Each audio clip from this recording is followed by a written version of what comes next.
SuperSaverMobile.com. Now just show your phone and save hundreds of dollars. Over the years, thousands of people have gotten their hands on one. And who knows, you could be next. Win your very own Good Morning Augusta coffee mug at WJBF.com/coffee club. Sponsored by Honda Cars of Aiken. Get the latest video in one click at WJBF.com. The Live 5 for 6 Skyview Network, sponsored by Terry Lambert Hyundai.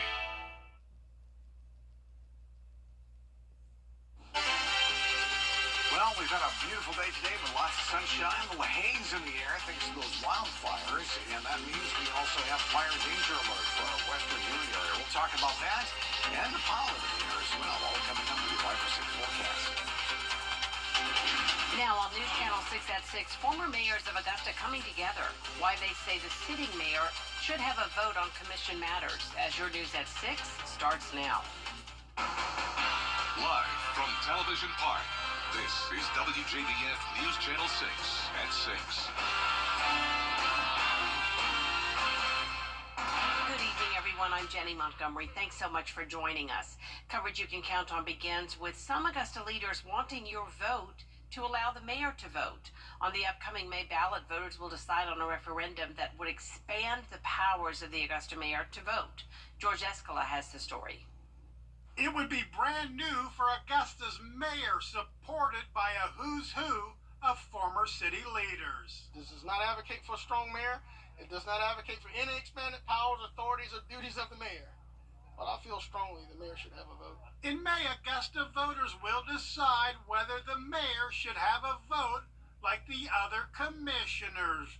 Now the mayor can only vote if there is a tie. Simply vote yes, to give the mayor the opportunity to vote on all public policy matters that drive the city of Augusta, Georgia.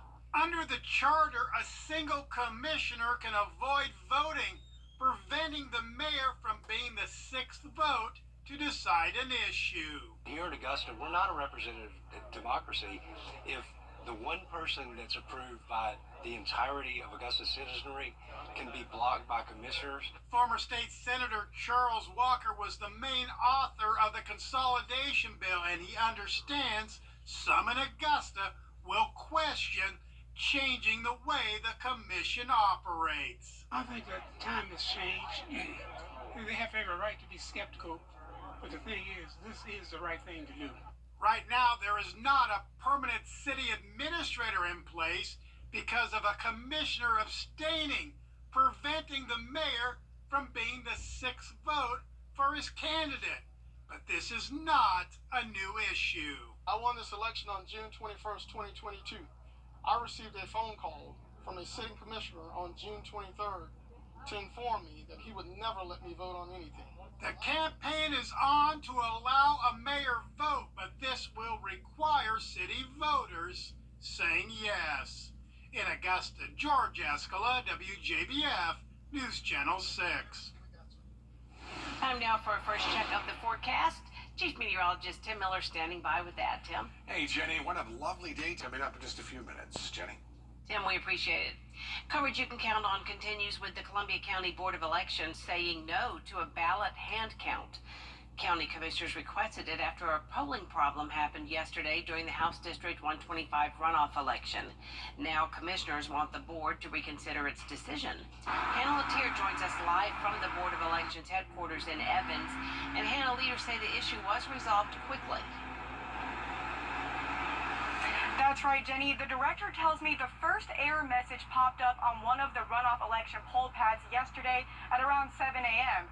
She says the issue was resolved within 30 to 45 minutes, and it did not affect the primary election.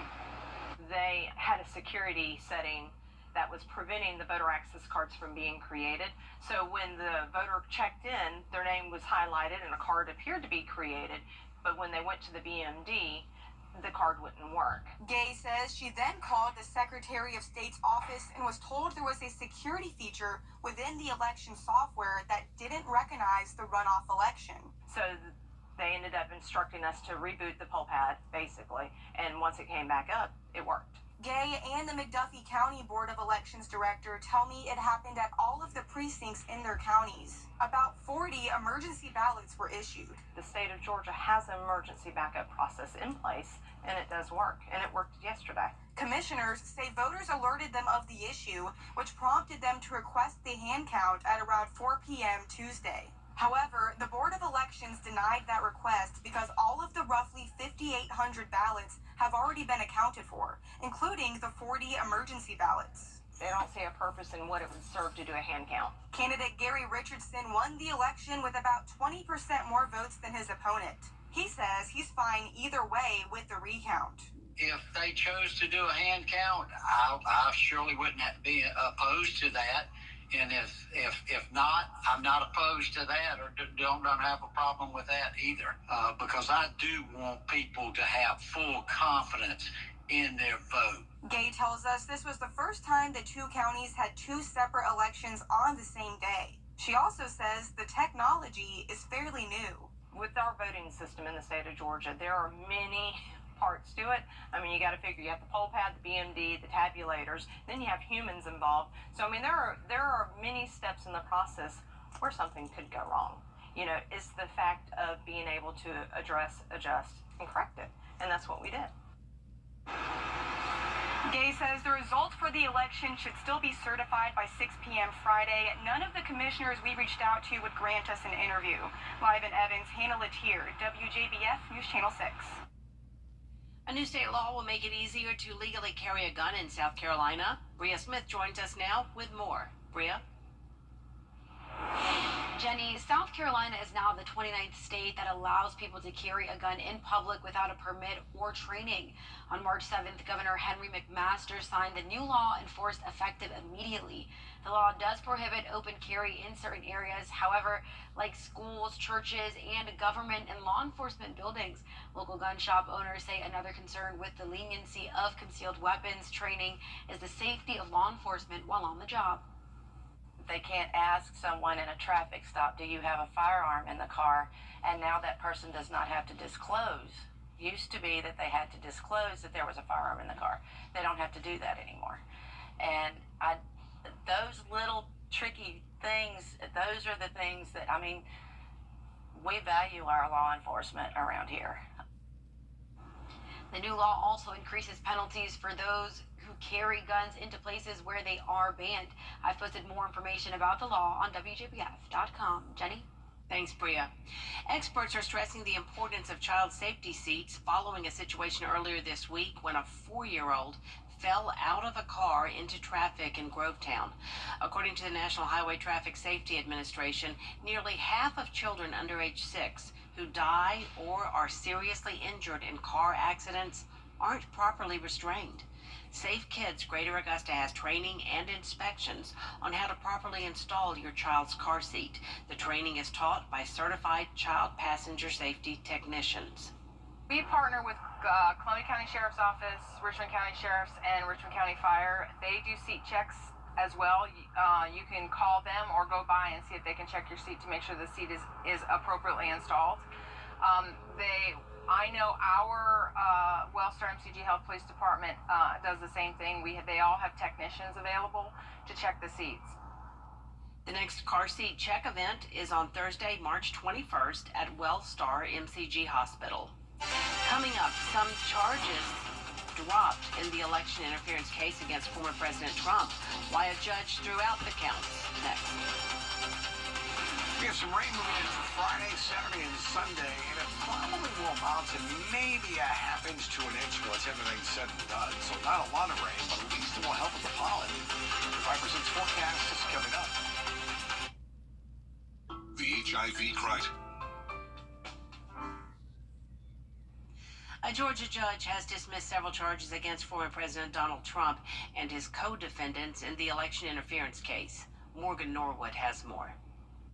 A Georgia judge throwing out a handful of charges in that sweeping election interference indictment against former President Donald Trump. In a ruling, Fulton County Superior Court Judge Scott McAfee dropped 6 counts from the 41-count indictment, including 3 against Trump.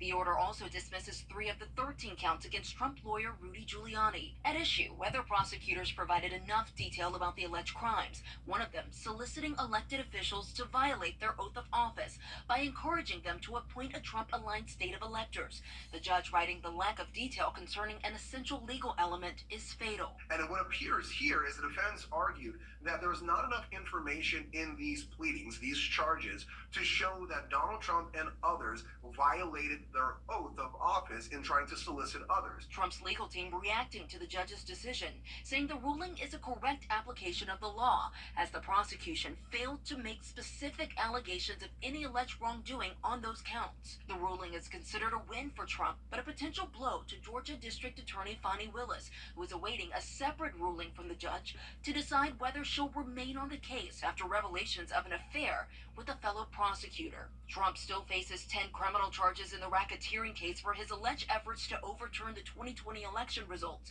He, along with 18 others, pleaded not guilty, but several former defendants took plea deals in exchange for testifying against the others. This is still a significant indictment. These are still multiple charges against the former president, and it doesn't change the fact that this case at the moment is still scheduled to go ahead for later this year in August. And the Fulton County District Attorney's Office declined to comment to ABC News. Meanwhile, Judge McAfee is expected to rule on whether District Attorney Fani Willis will be removed from the case by the end of the week. I'm Morgan Norwood, ABC News, New York. Gorgeous day outside today. Yeah, sure was. Take a look. In fact, proof in the pudding here. Today's almanac, 77 are high. Average high is 70. Starting a little chilly this morning. But boy, did we rebound nicely. We'll do it all over again tomorrow. We'll look at your 5 for 6 forecast coming up. Just like